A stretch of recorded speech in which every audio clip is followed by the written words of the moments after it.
सफाई करनी है। एग्जाम्पल छोटा सा और लेते हैं, घर की अगर आपको सफाई करनी है तो क्या करते हैं, मैं लेके चल रही हूँ यहाँ पे 3 बच्चे हैं, ठीक है, घर में। एक तो क्या कर रहा है, झाड़ू लगा रहा है, एक क्या कर रहा है, डस्टिंग कर रहा है, मतलब कि जो सामान है उसको साफ कर रहा है, एक क्या कर रहा है, पोछा लगा रहा है। तो क्या काम आपका जल्दी नहीं होगा? ऑब्वियस ही बात है जल्दी होगा, क्योंकि इन तीनों ने एक दूसरे के साथ क्या किया है, कोऑर्डिनेशन किया है, तालमेल बना के रखा है। अगर मैं कहूँ कि केवल ए पर्सन को ही सारा काम करना होता, क्या ये सारा का सारा काम 1 घंटे के अंदर होता? नहीं होता, पॉसिबल ही नहीं है, ठीक है। तो यहाँ पे अगर मैं कहूँ कि सारा का सारा काम तीनों ने मिलकर किया है, तो सबका मेन ऑब्जेक्टिव क्या था कि घर की सफाई करना, और घर की सफाई तीनों ने मिलकर किया, तो क्या पता 1 घंटे की बजाय 50 मिनट या फिर 40 मिनट्स के अंदर भी कर दियो। हेलो स्टूडेंट, दिस इज तनु टिप्टान और आज हम करने वाले हैं हमारा नेक्स्ट चैप्टर जिसका नाम है कोऑर्डिनेशन। देखो आपको पता होगा इससे पहले आपका फर्स्ट चैप्टर जो कि इंट्रोडक्शन का था, सेकंड चैप्टर जो कि आपकी अप्रोचेस का था, राइट, एंड इम्पॉर्टेंस का था ये चैप्टर। हमने ये पूरा चैप्टर कंप्लीट किया था विद नोट्स, और इवन हमने इंपॉर्टेंट क्वेश्चन भी इसके अंदर डिस्कस किया था कि कौन कौन से इन चैप्टर्स में से कौन से क्वेश्चन ऐसे हैं जो इंपॉर्टेंट है, ठीक है। आज इस चैप्टर के अंदर जो भी क्वेश्चन हम डिस्कस करने वाले हैं, सबसे पहले उनको देख लेते हैं। हम सबसे पहले इंट्रोडक्शन पढ़ने वाले हैं कि कोऑर्डिनेशन होता क्या है, ठीक है। उसके बाद हम ये देखने वाले हैं कि बुलविप इफेक्ट क्या होता है और उसका कारण क्या होता है, मार्केट में बुलविप इफेक्ट आता है और इसको हम किस तरीके से मैनेज कर पाएंगे। ये जो क्वेश्चन है ना, ये वेरी एंड जितना लिखूँ मैं इसको वेरी उतना कम है, क्योंकि ये क्वेश्चन एग्जाम के पॉइंट ऑफ व्यू से बहुत ज़्यादा इंपॉर्टेंट है। पॉसिबिलिटी बहुत ज़्यादा है कि एग्जाम में ये क्वेश्चन जरूर रहेगा। नेक्स्ट है जो कोऑर्डिनेशन, ठीक है। अब हम बात करते हैं एक छोटे से एग्जाम्पल से, इस चैप्टर को शुरू करते हैं। बहुत आसान सा चैप्टर है, ठीक है, जिसका सबसे पहले हम मीनिंग समझते हैं कोऑर्डिनेशन का, ठीक है। उसके बाद हम बुलविप इफेक्ट पे जाएंगे, कोऑर्डिनेशन क्या होता है उसके बारे में समझते हैं। देखो ये शब्द आपने सुना लग रहा होगा कि हाँ हमने पहले सुना हुआ है, इवन थोड़ा बहुत जो भी बच्चे थोड़ा बहुत जानते हैं अच्छी है, अगर नहीं जानते तो अभी मैं आपको बता देती हूँ। देखो कोऑर्डिनेशन का मतलब क्या है कि एक तालमेल बिठाना, किसी के साथ आप कोई कॉम्बिनेशन के साथ कंबाइन होके काम कर रहे हो, तो काम अगर आपको पूरा करना है, पूरा करने के लिए आपको क्या करना पड़ेगा, आपको तालमेल बिठाना पड़ेगा। आपने नॉर्मली अपने क्लास के अंदर ग्रुप देखे होंगे, क्लास के अंदर भी, इवन यूनिवर्सिटी, हर क्लास के अंदर होता है, चाहे यूनिवर्सिटी लेवल पे है, स्कूल लेवल पे है, कॉलेज लेवल पे, हर क्लास में क्या होता है, ग्रुप बने होते हैं बच्चे के। या तो सबसे इंटेलिजेंट बच्चों का ग्रुप बना होता है, या फिर बैक बेंचरों का ग्रुप बना होता है, या फिर एवरेज बच्चों का ग्रुप बना होता है। हर बच्चे का ग्रुप बना होता है और उनके बीच में जो अंडरस्टैंडिंग है काम करने की, इवन एक दूसरे के इशारे समझने के, वो बहुत ज़्यादा मतलब अच्छी होती है ना। अगर एक पर्सन किसी को छोटा सा भी इशारा कर रहा है, वो इजीली समझ पा रहा है कि इसका मतलब क्या है, वो कारण क्या है, क्योंकि उनके बीच में आपस में कॉमन अंडरस्टैंडिंग है, राइट। तो कोऑर्डिनेशन ऑर्गेनाइजेशन के लिए कैसे है, इसी तरह से मैं एक एग्जांपल दूं। अगर टीम वर्क के अंदर आप सभी गेम देखते हैं, क्रिकेट देखते हैं, बास्केटबॉल देखते हैं, फुटबॉल देखते हैं, हॉकी देखते हैं, सब गेम के अंदर बात की जा रही है। मैं अभी फिलहाल एग्जांपल ले रही हूँ क्रिकेट का, ठीक है। देखो क्रिकेट के अंदर अपनी परफॉर्मेंस देने के लिए सभी पर्सन्स का क्या होता है, कोऑर्डिनेशन होता है, राइट, कि किस तरीके से कौन को कहाँ, किसको कहाँ खड़ा होना है, कैसे खड़ा होना है। अगर वो कोई स्पेशल पर्सन, जैसे बॉलिंग, मुझे इतना पता नहीं है बट मैं वैसे बता रही हूँ, अगर कोई जैसे समी अगर बॉलिंग करने के लिए आ रहा है तो उसकी फील्डिंग का एरिया अलग मिलेगा, ठीक है। अश्विन अगर बॉलिंग करने के लिए आ रहा है, उसकी फील्डिंग का एरिया अलग मिलेगा। मतलब कि पर्सन कहाँ कहाँ उस फील्ड में खड़े हैं वो हर बार चेंज हो जाएंगे पर्सन टू पर्सन, क्योंकि उनकी बॉलिंग हमेशा इस डायरेक्शन में ही जाएगी। तो ये क्या है, कोऑर्डिनेशन है कि बैट से बॉल लगने के बाद इसी 3 डायरेक्शन में जाएगी अश्विन की। अगर मैं बात करूँ समी की, तो डायरेक्शन इन 2 डायरेक्शंस के अंदर, इन 3 डायरेक्शंस के अंदर ज़्यादा जाएगी, ठीक है। तो ये क्या है कि बॉलर चेंज होते ही मैदान के अंदर जो खड़े लोग हैं उनकी पोजीशन भी चेंज हो रही है। वो क्यों, कैसे चेंज हो रही है, क्योंकि उन्होंने ऑलरेडी प्री डिसाइडेड किया हुआ है, कॉमन गोल है उन सबका कि जीतना है, जीतने के लिए उन्हें कोऑर्डिनेशन करना पड़ेगा। और कोऑर्डिनेशन हर पर्सन के हिसाब से अलग अलग होते हैं, राइट। हर एक टीम के लिए कोऑर्डिनेशन की परिभाषा अलग अलग है, बट मेन पॉइंट क्या होता है कि सबका कॉमन गोल होता है।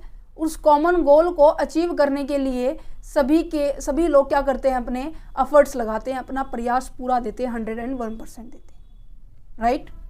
जैसे कि इवन स्कूल के अंदर, कॉलेज के अंदर, यूनिवर्सिटी के अंदर भी देखा जाता है कि अगर टीचर अगर आपको पढ़ा रहा है, पूरी शिद्दत से पढ़ा रहा है, तो टीचर ने तो अपना आउटपुट दे दिया, बट बच्चों का आउटपुट तब आएगा जब बच्चे भी पूरा 100% फोकस देंगे, राइट।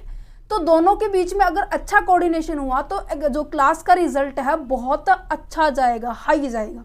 तो यहाँ पे भी हर जगह बच्चे कोऑर्डिनेशन का मतलब होता है कि आप सबका एक कॉमन गोल होता है जो उस पर्टिकुलर टीम में है, उस पर्टिकुलर ऑब्जेक्टिव में है, पर्टिकुलर कॉमन गोल के अंदर है। सभी व्यक्ति क्या करेंगे, एक पर्टिकुलर गोल को अचीव करने के लिए उसकी तरफ एफर्ट करेंगे, राइट।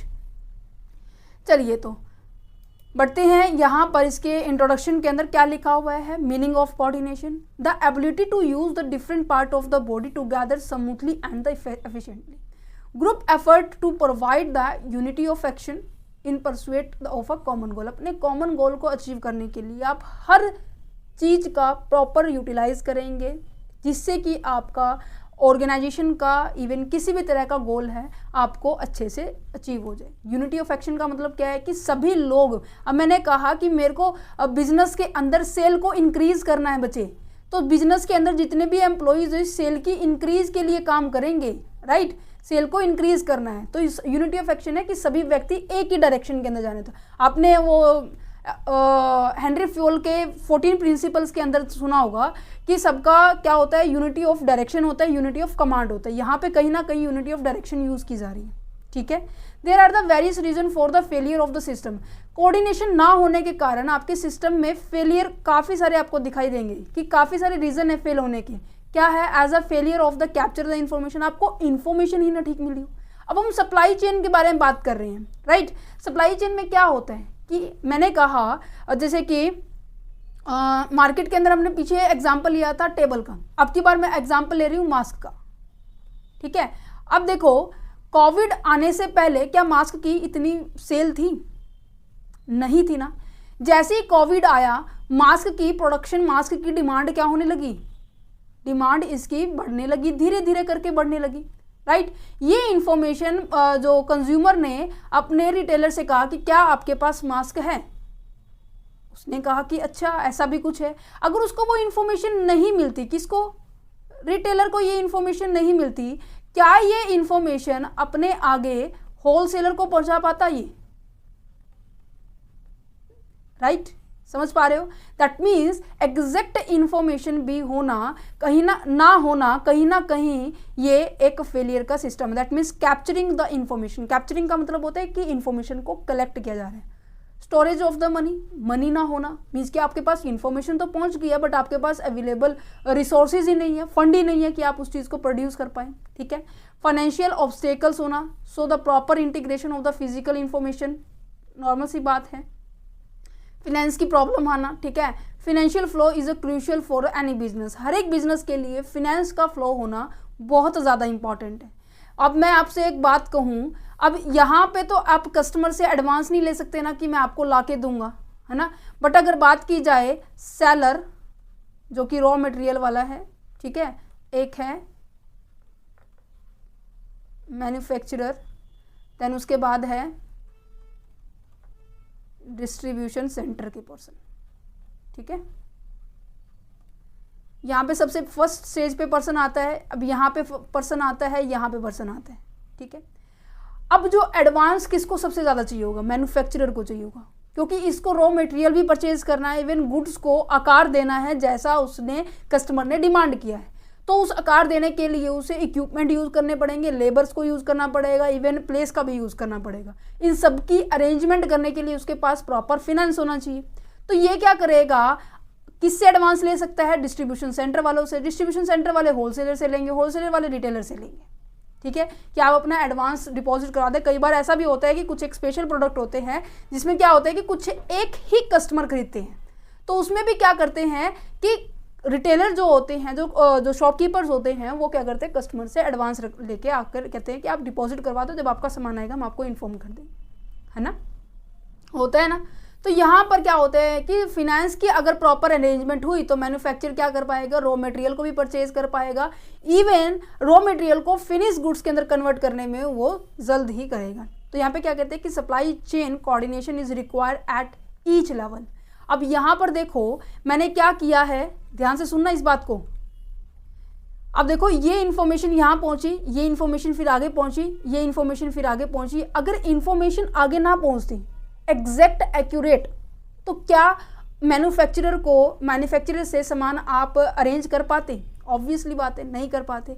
तो कोऑर्डिनेशन का मतलब क्या है कि आप एक दूसरे से तालमेल बना के चल रहे हो, ठीक है, तालमेल बना के चल रहे हो कि आपको ये करना है, आपको ये करना है ना।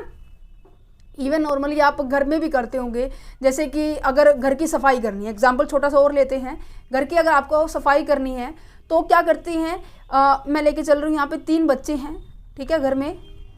एक तो क्या कर रहा है, झाड़ू लगा रहा है, एक क्या कर रहा है, डस्टिंग कर रहा है, मतलब कि जो सामान है उसको साफ कर रहा है, एक क्या कर रहा है, पोछा लगा रहा है।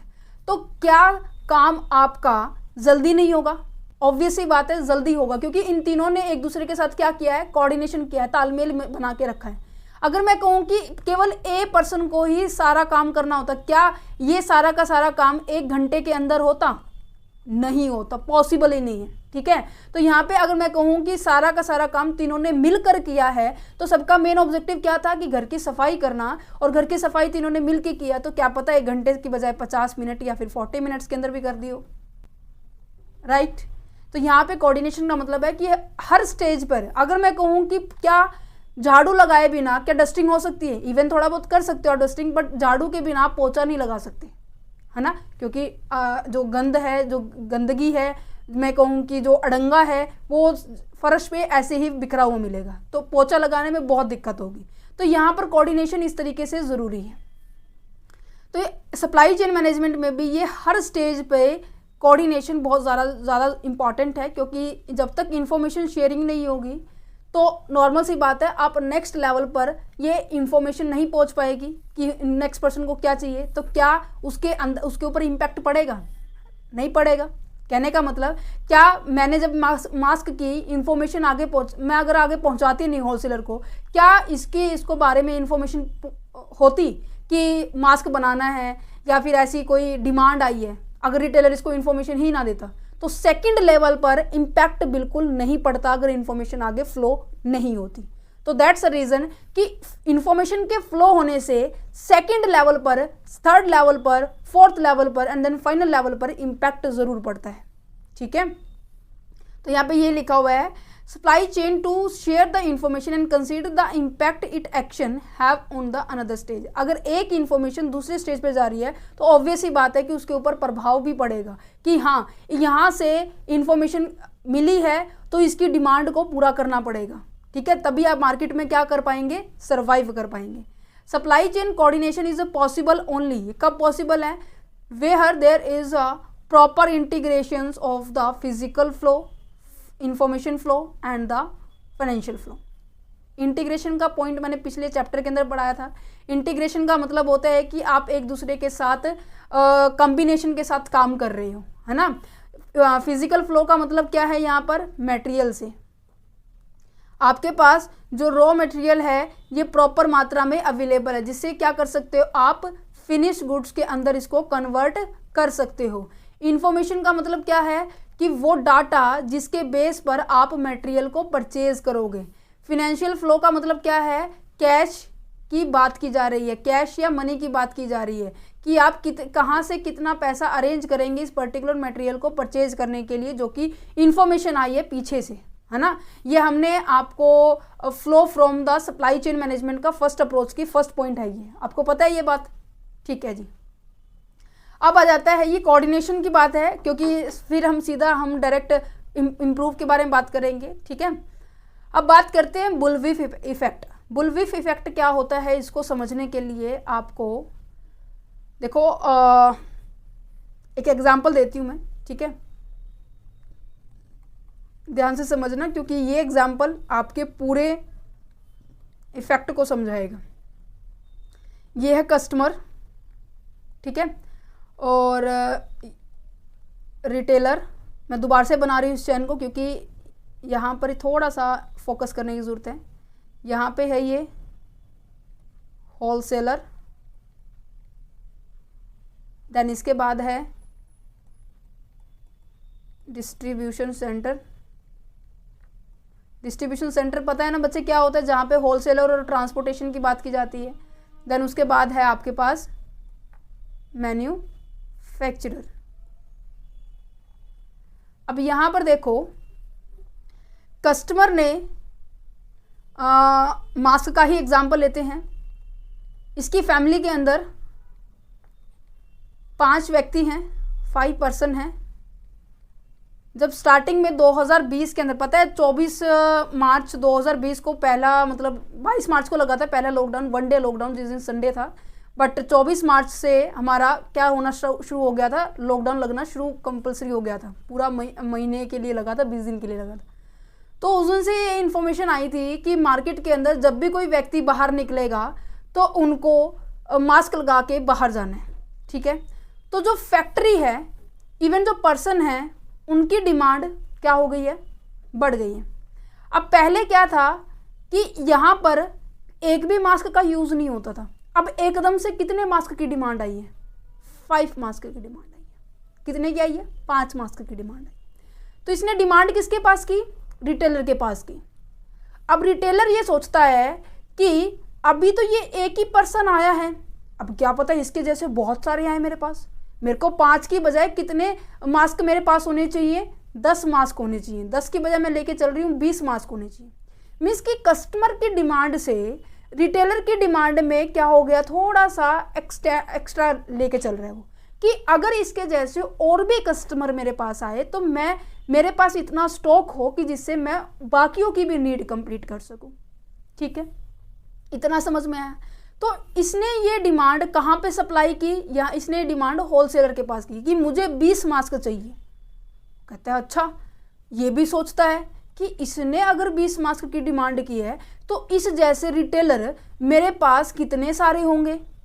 वो 20-20 करके लेने लग गए तो मेरे पास कितने, मैं कह रही हूँ कि इसके पास 3 रिटेलर हैं तो 20-20 करके इसके पास स्टॉक कितना होना चाहिए, 60 का स्टॉक होना चाहिए।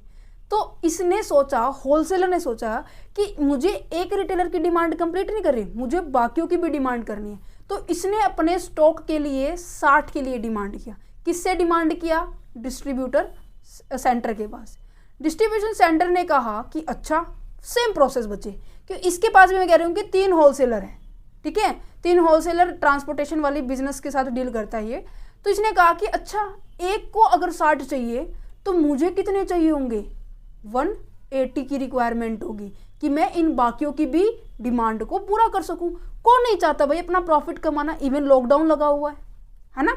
तो नेक्स्ट क्या है, इसने किसको डिमांड दी, मैन्युफैक्चरर को। मैन्युफैक्चरर ने क्या किया, मैन्युफैक्चरर को इसने मैन्युफैक्चरर के पास क्या कह रहा है, ये 2 आते हैं, ठीक है, ठीक है, 2 आपके पास डिस्ट्रीब्यूशन सेंटर है, इस मैन्युफैक्चरर के अंदर काम करते हैं। तो कितना हो गया, 360 के लिए डिमांड करेगा, ठीक है।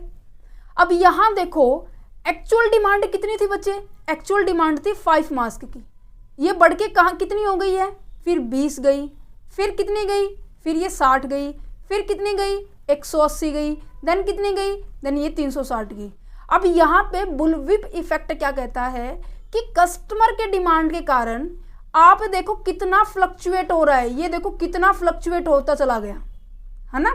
तो ये कहता है कि एक कस्टमर के डिमांड से, कस्टमर की डिमांड से थोड़ी सी चेंज होने के कारण ना मैन्युफैक्चरर की डिमांड में ना, मैन्युफैक्चरर के इन्वेंट्री में बहुत ज़्यादा चेंज आता है।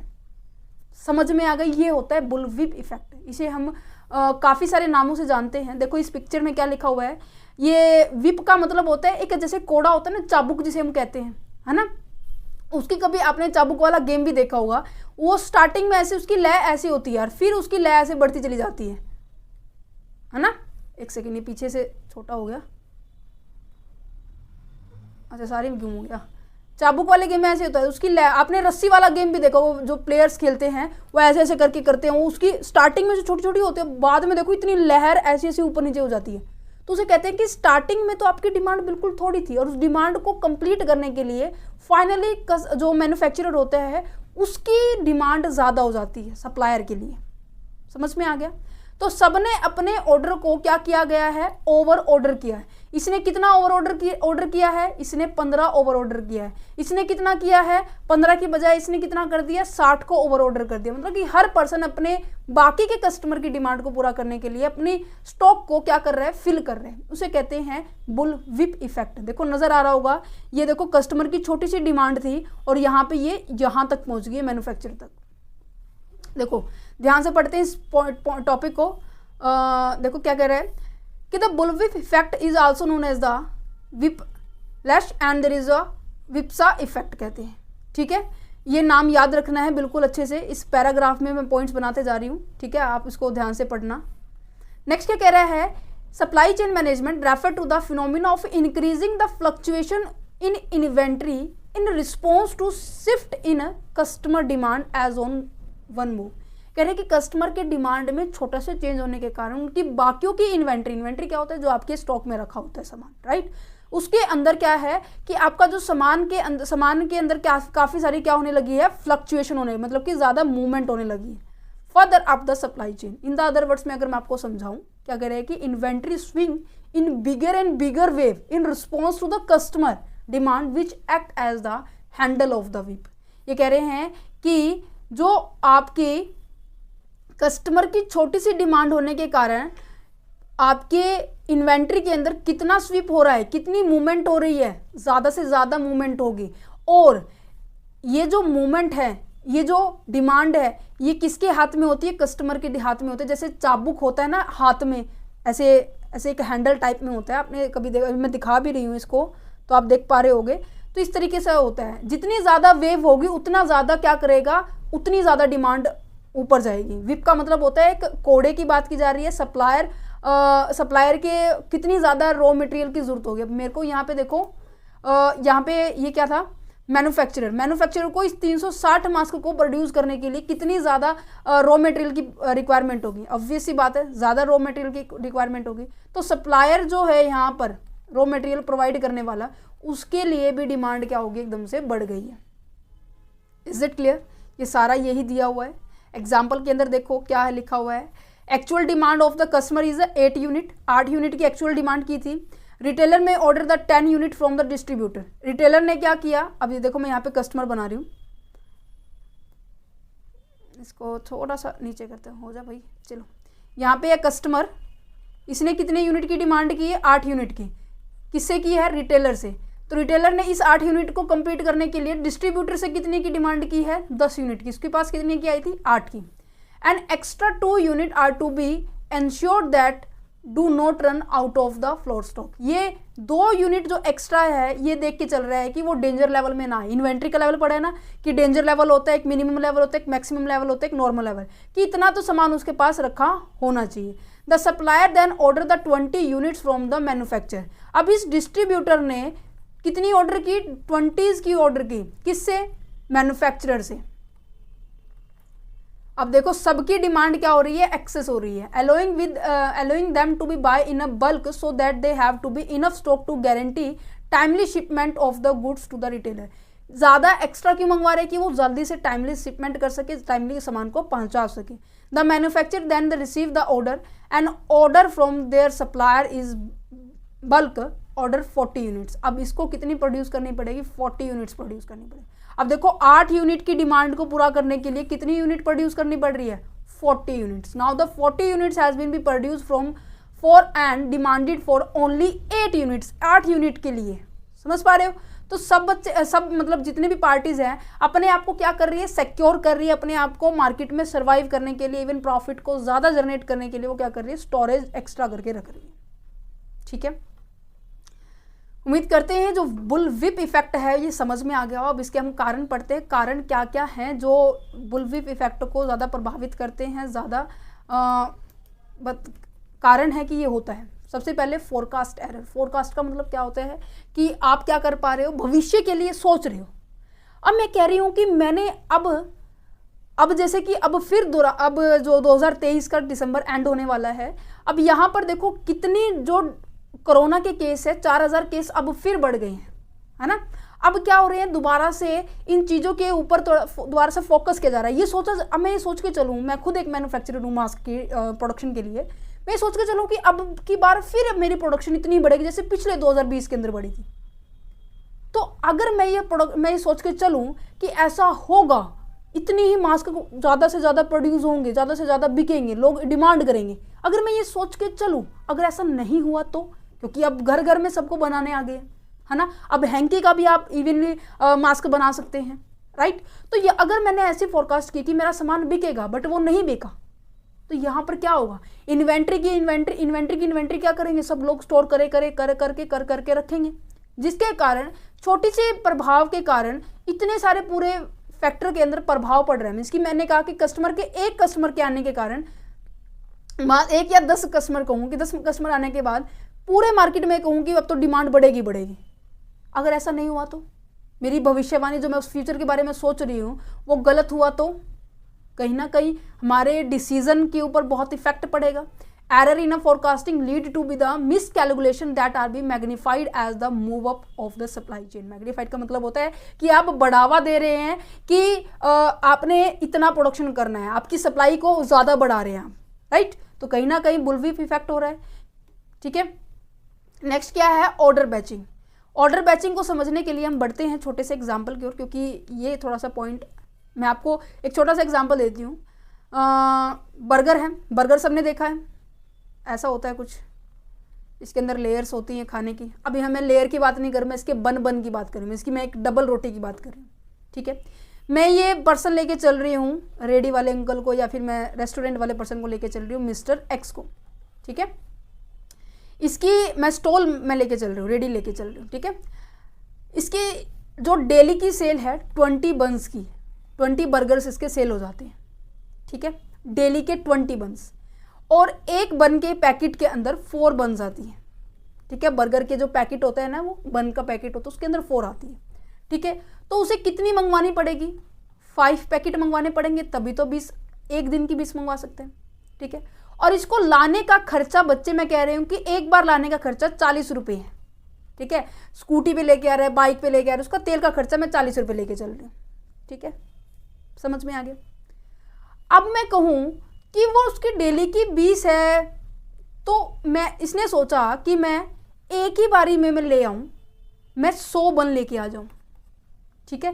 कितने गुना हो गया बच्चे, ये 5 गुना हो गया। इसकी कितने दिन का काम चलेगा, 5 दिन का काम चलेगा। अगर मैं इसकी कैलकुलेशन करूं कॉस्ट की, 5 दिन की कैलकुलेशन कितनी होगी, इसकी 5 दिन में इसका 200 रुपये खर्च आएगा ट्रांसपोर्टेशन का, और ये कह रहा है कि मैं एक ही दिन में 100 की 100 बन ले आऊँ, मैं 5 दिन का सामान मैं एक ही दिन ले आऊँ, तो क्या इसकी कॉस्ट क्या होगी, कम नहीं होगी। कितने पे चली जाएगी बच्चे कॉस्ट, जल्दी दो आंसर, कितने पे जाएगी कॉस्ट, इसकी कॉस्ट जाएगी बच्चे 40 पर। क्यों, ये थोड़ा सा ठीक नहीं है, एक मिनट, 40 पे क्यों गई, क्योंकि एक बार ट्रांसपोर्टेशन का खर्चा कितना आ रहा है, 40 रुपये आ रहा है। तो ये कहते हैं कि मैंने 100 की 100 बन में एक ही बार में ले आया, 5 दिन का काम मैं आज ही कर लेके आया, जिसके के साथ मेरा क्या है, कॉस्ट कम होगी।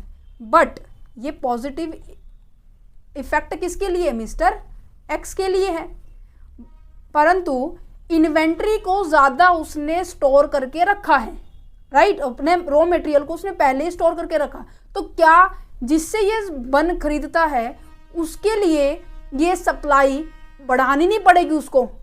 मीन्स कि पहले तो केवल ये 5 पैकेट ही खरीदता था, अब उसने 5 पैकेट में उसकी 20 बन्स आ जाती थी, अब वो 100 बन्स को खरीद रहा है ना। तो पीछे से जो भी इसको सेल कर रहा है पर्सन, उसके पास इतना सामान होना चाहिए नहीं चाहिए, समझ पा रहे हो। तो कहने का मतलब, ऑर्डर बैचिंग का मतलब है कि जब आप एक साथ अपने सारे के सारे सामान को ले आते हो, जिसके साथ आपकी ओवरऑल कॉस्ट तो कम हो जाती है। यहाँ पे देखो हमारी कॉस्ट कम हुई, बट पीछे से सप्लाई होनी बहुत ज़्यादा जरूरी है, जो कि कहीं ना कहीं बुलविप इफेक्ट का कारण बन रहा है कि आपके डिमांड को पूरा करने के लिए पीछे से इसको फिर और सप्लाई करनी पड़ेगी। अब ये एक बारी में 100 खरीद रहा है, तो कहीं ना कहीं ये क्या सोचेगा कि मेरे पास 120 तो होनी चाहिए, है ना। पहले कितनी सोच रहा था, मेरे पास 30 होनी चाहिए, अब क्या सोच रहा है, 120 होनी चाहिए। समझ में आ गया, चलो जी। तो ये कहते हैं कि placing frequent order of the small quantity create the less of the bullwhip effect. अगर आप स्मॉल क्वांटिटी के अंदर लेके आएंगे ना, थोड़े थोड़े अमाउंट में अपनी इन्वेंट्री को स्टोर करेंगे, तो कहीं ना कहीं बुलविप इफेक्ट क्या होगा, कम होगा।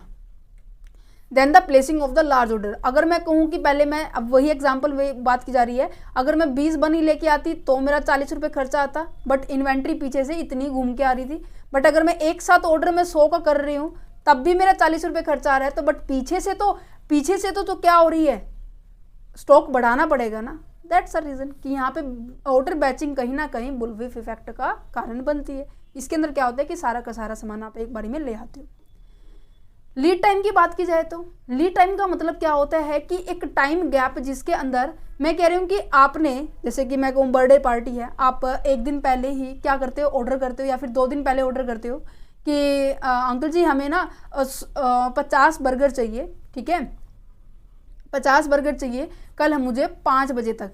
अब ये 5 बजे और आज का टाइम मैं लेके चल रही हूँ, आपने सुबह 11 बजे दिया है, ठीक है, तो इसके और इसके बीच में, इसकी अपने ऑर्डर के कंप्लीट होने से और ऑर्डर मिलने के बीच का टाइम गैप कहा जाता है, उसे हम क्या कहते हैं कि लीड टाइम, ठीक है। The span of time between the when the order is to be place, कब आपने ऑर्डर प्लेस किया है, 50 बर्गर का मैंने 11 बजे किया है, when it is to be received, कब ये रिसीव हो रहा है, मैंने कहा 5 बजे। Failing to be consider the lead time when managing the inventory can lead to overstocking of the product with in a turn the result in changing the supplier demand over time. समझ में आ गया। इस particular demand को complete करने के लिए इस duration का, अगर मैं कहूँ कि कम टाइम में आपको ज़्यादा प्रोडक्शन करना है तो कहीं ना कहीं बुलविप इफेक्ट ज़रूर होगा, है ना।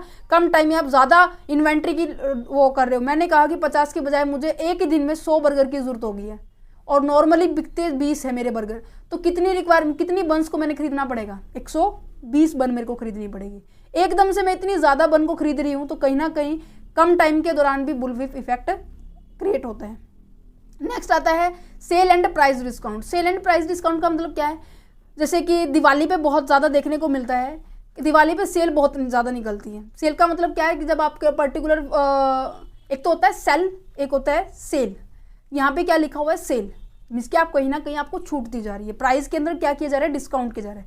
अब कोई चीज़ आपको 100 रुपये में मिल रही थी, मैंने कहा कि इसके ऊपर 75% ऑफ है, तो मीन्स कि सामान कितने में मिल रहा है, मुझे 25 रुपये में मिल रहा है। तो कौन नहीं चाहेगा भाई अपना सामान खरीदने में जो पहले 100 रुपये में मिल रहा था। तो लोग कितने, पहले मैं कह रही हूँ कि पहले 100 रुपये में केवल एक ही व्यक्ति खरीदता था, अब 25 रुपये में क्या है, झुंड इकट्ठा हो जाएगा कि मुझे भी लेना है, मुझे भी लेना है, मुझे भी लेना है। आपने देखा भी होगा बहुत बार ऐसा, ये सभी इस चीज़ के कस्टमर होंगे इस चीज़ की regarding.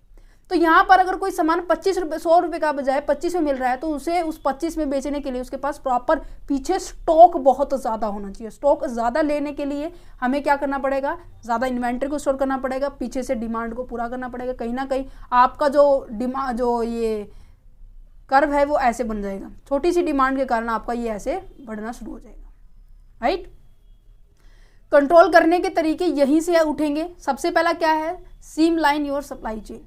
Streamline your supply chain, streamline का मतलब क्या है कि आप अपने जो बीच की जो इंटरमीडिएटरी पर्सन होते हैं ना, मैंने कहा कि ये सामान यहाँ से इस पर्सन तक जाएगा और मैं कह रही हूँ कि इसके बीच में 10 लोग हैं, तो नॉर्मल सी बात है भाई कितना टाइम लग जाएगा, कितने ड्यूरेशंस लगेगी, कितनी सारी फैकल्टीज मतलब इसके अंदर इंक्लूड होगी, है ना। और इवन कम्युनिकेशंस भी करना बहुत ज़्यादा मुश्किल होगा। ये कहते हैं कि जितना ज़्यादा हो सके उसके बीच जो आपकी ट्रांसपोर्टेशन के अंदर है, इवन आपको गुड्स को सप्लाई करने के अंदर है, कम से कम member, reducing the number of the supplier जो क्या है कम हो, and number of the tiers, that means इसके बीच में जो सहयोग देने वाले पर्सन है, ठीक है। अब मैं कह रही हूँ कि अब देखो ये कारण पता है क्यों ऐसा बोला है, क्योंकि अब देखो यहाँ पर अगर इसके बीच में 2 ही व्यक्ति होते, मैं इसको काट रही हूँ, ठीक है, इवन मैंने एक को ही काट दिया, क्या ये 360 पे पहुँचता, कम में पहुँचता। मैं कह रही हूँ कि इसको भी काट दिया, केवल रिटेलर है और मैन्युफैक्चरर है, तो यहाँ पर डिमांड कितने की होती, केवल 20 की होती है। 20 के बाद क्या पता यहाँ पे 40 की हो जाती ज़्यादा से ज़्यादा। तो 5 की डिमांड को करने के लिए हमें 40 की प्रोडक्शन करनी पड़ती है। अगर नंबर ऑफ बीच के जो इंटरमीडिएटरी उनको मैं कम कर दूं, क्योंकि ये अपना भी तो सेफली स्टॉक रखेंगे ना, दैट्स अ रीज़न। समझ में आ रहा है। चलो तो यहाँ पे क्या लिखा हुआ है कि reducing the number of the supplier and the number of the tiers in your supply chain can be facilitate the better communication across the team and the decreasing the swing that create the bullwhip effect. ये कह रहे हैं कि अगर number कम होंगे तो normal सी बात है आप कम्युनिकेशन भी अच्छा कर पाएंगे, ठीक है, बातों के अंदर ज़्यादा मैनिपुलेशन नहीं होगी, ठीक है। नेक्स्ट कहते हैं कि ऑप्टिमाइज इन्वेंट्री मैनेजमेंट। ऑप्टिमाइज का मतलब क्या है, सही तरीके से इन्वेंट्री को आप क्या कर रहे हो, यूज़ कर रहे हो, मैनेज करके रख रहे हो, ठीक है। आपको हर चीज़ के ऊपर मेज़र करना होगा कि अगर कोई सामान आपके स्टॉक से बाहर जा रहा है तो उसको मेज़र करो कितनी टाइम ड्यूरेशन के बाद ये क्या है, अपना सामान क्या हो रहा है, बिक रहा है। ठीक है, ये नहीं है कि आपका सामान बिका रहा, आपने तभी ऑर्डर कर दिया, ये नहीं होना चाहिए। आपको क्या पता एक सामान को बिकने के लिए आपको 20 दिन लग रहे हैं, 10 दिन लग रहे हैं, 3 दिन लग रहे हैं, 4 दिन लग रहे हैं, उतनी ही टाइम ड्यूरेशन के बाद आप क्या करो, नेक्स्ट इन्वेंट्री की ऑर्डर करो। ठीक है, ये कह रहे हैं कि keeping track of the stock level, order and the demand with inventory management software lead to more accurate ordering from the supplier, decreasing the bullwhip effect. ये कह रहे हैं कि अगर आपने अपने सप्लायर से ऑर्डर सही लिया है, अपने कस्टमर से ऑर्डर सही लिया है, अपने सप्लायर से सामान सही स्टोर किया है, सेल भी अच्छे पॉइंट ऑफ व्यू से हो रहा है, आप हर चीज़ का प्रॉपरली मैनेज कर पा रहे हो, तो क्या आप एकदम से एक्स्ट्रा इन्वेंट्री को मेंटेन करके रखोगे? नहीं, क्योंकि आपको टाइम ड्यूरेशन पता होगी ना कि इतने टाइम के बाद मेरा सामान बिक रहा है, तो उसी टाइम के बाद आप क्या करोगे, अपने सामान को वापस रिप्लेनिशमेंट करोगे, मीन्स कि दोबारा से अपने स्टॉक को वापस भरोगे। ठीक है, कम से कम सेल और डिस्काउंट दो, ये तो जस्ट अपोजिट जो भी हमने किया। अगर कम सेल डिस्काउंट होगा, स्टेबल प्राइस होगा, तो कहीं ना कहीं आपके जो कस्टमर है वो भी स्टेबल रहेंगे और आपको ज़्यादा इन्वेंट्री को फिलअप करने की जरूरत भी नहीं होगी। Maintain the consistency small order size. देखो, हमने एक पॉइंट पढ़ा था ऑर्डर बैचिंग का, याद है अभी? ऑर्डर बैचिंग में क्या किया था कि आप एक ही बार में सारा का सारा स्टॉक अपने आप साथ लेके आ रहे हो, जिससे कि आपकी ऑर्डर कॉस्टिंग जो है, ऑर्डर करने की कॉस्टिंग, इवन लाने की कॉस्टिंग क्या है, कम हो रही थी, है ना। तो यहाँ पर आपको क्या करना है, बुलविप इफेक्ट को अगर कम करना है, आपको कंसिस्टेंट क्या करना पड़ेगा, आपके छोटे छोटे ऑर्डर को बुक करना पड़ेगा। ठीक है, नेक्स्ट क्या है, foster supply chain communication and collaboration. ये कह रहे हैं कि जो सप्लाई चेन के अंदर आपकी जो कम्युनिकेशन है, आपका जो सहयोग है, वो क्या होना चाहिए, जल्दी जल्दी होना चाहिए। अगर आप, मैं कह रही हूँ कि इन्फॉर्मेशन ये है, तो with in 10 minutes, with in 2 minutes ये इन्फॉर्मेशन आगे तक एज इट इज़ एक्यूरेट पहुँचनी चाहिए। ठीक है, ये कब होगा, जब आपस में एक दूसरे के साथ तालमेल होगा, है ना। Better alignment around the supply chain issue both with in a company and among the customer, supplier, distributor, manufacturing and the rest of the party is needed. हर एक पर्सन को कम्युनिकेशन और कोलैबोरेशन की जरूरत होती है अगर आपको एक कॉमन गोल को अचीव करना है तो। ओके, उम्मीद करती हूँ जो ये बुलविप इफेक्ट है ये समझ में आ गया होगा। बहुत आसान है और ये टॉपिक छोड़ के नहीं जाना है आपको। ठीक है, कोऑर्डिनेशन की बात करते हैं, बिल्कुल लास्ट एंड फाइनल टॉपिक रहता है। इस तरीके से हम कोऑर्डिनेशन को इम्प्रूव कर सकते हैं, कैसे हम कोऑर्डिनेशन कर सकते हैं। अब देखो, आपको एक एग्जांपल देती हूँ, आपने देखा भी होगा इवन ये चीज़ें। आपकी क्लास के अंदर 2 बच्चे हैं, दोनों बच्चों का मैं अलग अलग कैटेगरी से बिलोंग करती हूँ। एक के फादर हैं आपके आर्मी ऑफिसर, ठीक है। कहीं ना कहीं मुझे ऐसा लगा है, मेरे पॉइंट ऑफ व्यू से ये बात, ठीक है। अगर ऐसा नहीं है तो आप ज़्यादा माइंड मत करना, क्योंकि ये एग्जाम्पल है बच्चे, ठीक है। मैं कह रही हूँ कि एक पर्सन है ऐसा है, एक बच्चा ऐसा है जिसके फादर जो है आर्मी ऑफिसर है, एक पर्सन है जिसके पापा एक नॉर्मल है, ठीक है, कोई ऑफिसर नहीं है, वो नॉर्मल पर्सन है। तो इस बच्चे के अंदर जो way of working, even maintenance करने का, अपनी बुक्स को मेंटेन करके रखने का, इसके ड्रेसिंग सेंस का, इवन हेयर स्टाइल का, ये सभी के सभी वेल मेंटेन मिलेंगे एज कंपेयर टू दिस।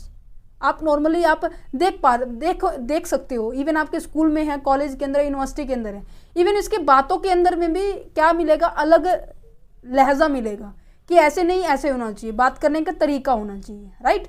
तो हर एक चीज़ में आपको क्या मिलेगा, डिफरेंस मिलेगा। ये किस कारण है, क्योंकि इसके जो ऊपर जो है फादर जो है, इवन ग्रैंडफादर जो है, उन्होंने उसके अंदर ऐसे ही फीचर डाले। इवन उस बच्चे ने भी ऐसा ही देखा कि हमारे घर तो ऐसा ऐसा होता है, राइट। इवन आप समझ पा रहे हो मेरी बात को। तो यहाँ पे यही बात की जा रही है, commitment of the top management to the coordination. अगर आपका टॉप मैनेजमेंट ज़्यादा एंगेज होगा, अगर टॉप मैनेजमेंट के अंदर ये पावर है कि आप सभी के अंदर कोऑर्डिनेशन बना के काम करवाने की, इवन कोऑर्डिनेशन बना के आपके साथ चलने की, तो नॉर्मल सी बात है सभी व्यक्ति उसके रूल को फॉलो करेंगे। ये कहते हैं ना कि जैसा लीडर होता है वैसे उसके नीचे काम करने वाले लोग होते हैं, है ना। सेम एज इट इज़ यही बात की गई है। Coordination is possible when the top level management is fully committed. जब फुली मतलब क्या होता है कि वो पूरी तरह से खुद उसके अंदर इन्वॉल्वमेंट होगी उसकी, ठीक है। Manager at all the stage of the supply chain need to be subordinate their local interest and to there is a greater interest in the of the firm and the of a supply chain. तो कहने का मतलब जैसा leader होगा वैसे कहीं ना कहीं उसके अंदर भावना बाकियों के अंदर आती है, ठीक है, क्योंकि ये कहते हैं ना कि जो ज़्यादा उसके प्रति इन्वॉल्वमेंट होगा, समर्पित होगा, तो बाकी के लोग भी उसी तरह की फीलिंग के साथ काम करते हैं, है ना। नेक्स्ट क्या है, communication and the collaboration. Communication का मतलब होता है कि विचारधाराओं को एक्सप्रेस करना, exchange of the idea, thoughts, feelings and emotions to the one person to the another person, that's known as a communication, right. But अगर बात की जाए कोलाबोरेशन की, कोलाबोरेशन का मतलब होता है सहयोग करना, ठीक है। अगर मैं कहूँ कि वो एकता में बल है, ये कहानी सुनी होगी सबने, है ना, कि अगर मैं आपको एक लकड़ी तोड़ने के लिए कहूँ तो तोड़ देंगे, आपको मैं अगर मैं पूरा पूरा बंडल दूं क्या आप तोड़ पाएंगे? नहीं कर पाएंगे। यही बात इसमें लिखी हुई है। अगर आप सारे मिलकर किसी पर्टिकुलर ऑब्जेक्टिव को कंप्लीट करना चाहते हैं तो आप इजीली कर सकते हैं। Everything is a possible. कब होगा? जब आप एक ग्रुप में काम करेंगे। तो कहते हैं कि open and the frequent communication का मतलब क्या है? Foster transparency and the information sharing across all the supply chain member from the supplier to the distributor to the customer, utilize digital platform for real time communications and data sharing। कह रहे हैं कि आप online platform का use करके अपने सारी की सारी informations on the spot, real time का मतलब होता है कि मैंने अभी आपको ये इन्फॉर्मेशन दे रही हूँ तो ये मेरे पास से इन्फॉर्मेशन मेरे HOD से के थ्रू आई, HOD के थ्रू मेरे पास आई, देन मेरे से बच्चों के पास आई। तो क्या है कि मैं इन्फॉर्मेशन क्या कर रही हूँ, जल्दी से जल्दी पहुँचा पा रही हूँ। और ये कब पॉसिबल है? जब मेरे अंडर जो काम करने वाले, इवन मेरा कोऑर्डिनेशन बाकियों के साथ, इवन टॉप लेवल के साथ, इवन लो लेवल के साथ, तो अगर अच्छा है तो कहीं ना कहीं जो इन्फॉर्मेशन है वो कैसे पहुंचेगी? जल्दी पहुंचेगी। एंड ट्रांसपेरेंसी का मतलब है कि जैसी बताई है वैसे ही पहुंचेगी। Joint planning and forecasting. Joint planning and forecasting का मतलब क्या है कि सारे टीम के मेंबर मिलके उस पर्टिकुलर चीज के लिए क्या कर रहे हैं? सोच विचार कर रहे हैं, ठीक है। ये नहीं है कि सिलेक्टेड एक दो व्यक्ति ही कर रहे हैं, नहीं। मैं जैसे क्लास के अंदर अगर कुछ हमें प्लानिंग करनी है, जैसे कि मैं कह रही हूँ कि मुझे अब न्यू ईयर सेलिब्रेशन करना है, वो कैसे करना है? बजट भी सबका ठीक है, मैं कह रही हूँ कि सबके 10-10, 20-20 रुपए ही खर्च हों, तो क्या होगा? मैं इस चीज़ को सबको लेके चल रही हूँ, सब मुझे आइडियाज़ दे रहे हैं, मैम ये कर सकते हैं, मैम वो कर सकते हैं, मैम ये भी हो सकता है। तो ये क्या है कि सबको मिलाकर हम क्या कर रहे हैं? फ्यूचर के लिए प्लानिंग कर रहे हैं हम। जैसे कि हम +2 की अगर क्लास की बात की जाए तो उनके फरवरी एग्जाम स्टार्ट होने वाले हैं, फाइनल एग्जाम जिसे कहेंगे, उसके लिए हमारी प्रिपरेशन ऑलरेडी स्टार्ट हो चुकी है। हमें 2 महीने के अंदर इतना इतना करना था, है ना। तो ये सभी चीज़ें क्या है, हमें कोऑर्डिनेशन बना के तभी तो हम कर पाएंगे। स्ट्रॉन्ग रिलेशनशिप कब होगा? जब मैं उनकी फिल्म को समझूं, जब आप उनकी फिल्म को समझो, ठीक है। तो यहाँ पे क्या है, इसी तरह से मैनेजर्स के अंदर होता है। मैनेजर अगर अपने लो लेवल, मीडियम लेवल की बात समझ रहा है, तभी जो वर्क है सक्सेसफुल हो सकता है। ये ट्रस्ट के ऊपर, म्यूचुअल अंडरस्टैंडिंग के ऊपर डिपेंड होती है, ठीक है। Coordination most of good important point है। स्टैंडर्डाइजेशन एंड द विजिबिलिटी का मतलब क्या है? Standardization process and the system की बात की जा रही है कि सबका काम करने का तरीका ना एक जैसा होना चाहिए। अब मैं कह रही हूँ कि जब तक ये पीछे से काम फ्लो नहीं होगा, आगे तक आगे नहीं जाएगा, क्या इस वाले व्यक्ति का काम शुरू हो जाएगा? बिल्कुल भी नहीं होगा।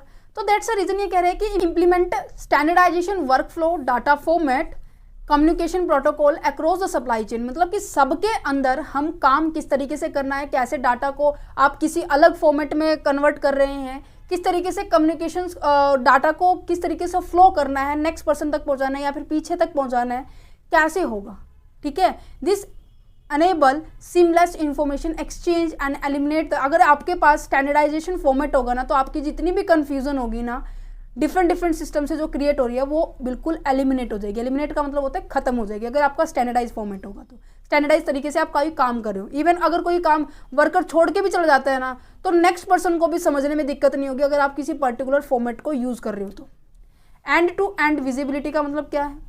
जैसे कि एग्जाम्पल दिया था मैंने इसके अंदर आपको, अमेजोन, फ्लिपकार्ट, मंत्रा, ये सभी, मीशो, इन सब का एग्जाम्पल दिया था कि अगर आपने किसी पर्टिकुलर गुड्स को ऑर्डर किया है कि आपका ये देखने के लिए आपका सामान कहाँ पहुँच गया है, ठीक है। मैं कह रही हूँ कि आपका सामान डिलीवरी जो जहाँ से आपका सामान आना था मैन्युफैक्चरिंग पॉइंट से उठ लिया है, ठीक है। अब ये क्या है? ऑन द वे है, देन आपकी सिटिंग के अंदर पहुँच चुका है।